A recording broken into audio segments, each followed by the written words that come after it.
Pakistani generals और political leaders ने अफगानिस्तान में अमेरिका तक को धोखा दे दिया था, जबकि अमेरिकन ने तो कई सालों तक पाकिस्तान को मिलिट्री एड के रूप में कई बिलियन डॉलर्स दिए। तो आप सोचिए कि पाकिस्तान रशिया के खिलाफ कितनी आसानी से जा सकता है। अपने फायदे के लिए पाकिस्तानी रशिया की पीठ के ऊपर वॉर भी कर सकते हैं और शायद अब रशिया को इस चीज का एहसास भी होने वाला है। दरअसल कुछ दिन पहले मीडिया में कुछ रिपोर्ट सामने आई थी जिनमें क्लेम किया गया था कि साइप्रस और रोमानिया के रास्ते पाकिस्तान मिलिट्री इक्विपमेंट और एमुनेशंस ले जाकर यूक्रेन को सप्लाई कर रहा है। यानी पाकिस्तान में मैन्युफैक्चर्ड एमुनेशंस यूक्रेन की सेना के पास पहुंच रहे हैं, जिनको यूक्रेन की सेना रशिया के खिलाफ इस्तेमाल कर रही है। ऐसी रिपोर्ट्स इसलिए आई थी क्योंकि ब्रिटिश एयरफोर्स का C-17A Globemaster military transport aircraft उन दिनों रोजाना पाकिस्तान के रावलपिंडी एयरबेस से उड़ान भरकर साइप्रस के अक्रोतरी एयरबेस से होते हुए रोमानिया के इंटरनेशनल एयरपोर्ट के ऊपर रुकता था। यानी पाकिस्तान से उड़ता था, बीच में साइप्रस में रुकता था और फिर वहां से सीधा यूक्रेन के पड़ोसी देश रोमानिया में जाकर लैंड होता था और फिर वहां से ये प्लेन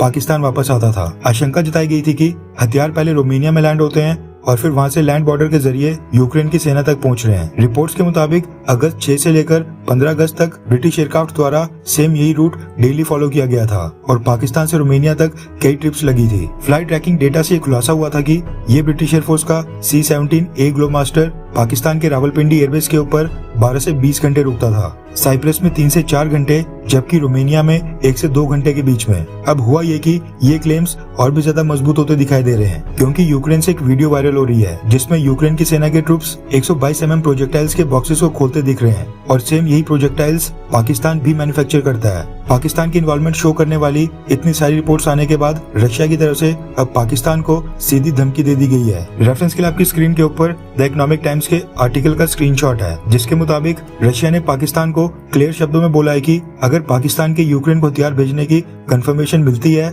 यानी अगर इस बात की पुष्टि होती है, तो इसके पाकिस्तान को सीरियस इम्प्लीकेशंस यानी बुरे परिणाम भुगतने पड़ेंगे। भारत में रशिया के एम्बेसडर डेनिस अलीपोव ने स्टेटमेंट दी है कि पाकिस्तान के यूक्रेन को हथियार सप्लाई करने की जो रिपोर्ट सामने आई हैं, रशिया उनको बेहद सीरियसली ले रहा है। अगर वो रिपोर्ट्स सच साबित होती हैं, यानी रशिया को कोई सबूत मिलता है, तो रशिया और पाकिस्तान के रिलेशंस के ऊपर इसका नेगेटिव यानी बुरा प्रभाव पड़ेगा। पाकिस्तान से एमुनेशन सप्लाई किए जाने की बात इसलिए की गई थी क्योंकि यूक्रेन ने 155 mm और 122 mm आर्टिलरी एमुनेशन की मदद मांगी थी जो पाकिस्तान की सेना भी इस्तेमाल करती है और पाकिस्तान ऑर्डिनेंस फैक्ट्री में मैन्युफैक्चर होते हैं। पाकिस्तान इस समय 320 यूक्रेनियन T-80 UD टैंक्स का इस्तेमाल करता है और यूक्रेन की मदद से पाकिस्तान इन टैंक्स के स्पेयर पार्ट्स, एमुनेशन, सर्विस और मेंटेनेंस का इकोसिस्टम पाकिस्तान में डेवलप कर दिया था। यूक्रेन तो युद्ध में इस समय इन्वॉल्व है, वेपन मैन्युफैक्चरिंग तो वहाँ पर हो नहीं रही है। ऐसे में जो यूक्रेन और पाकिस्तान के सेम प्लेटफॉर्म के ऊपर बेस्ड हथियार हैं, जैसे टैंक्स और तोपों से फायर होने वाला एमुनेशन,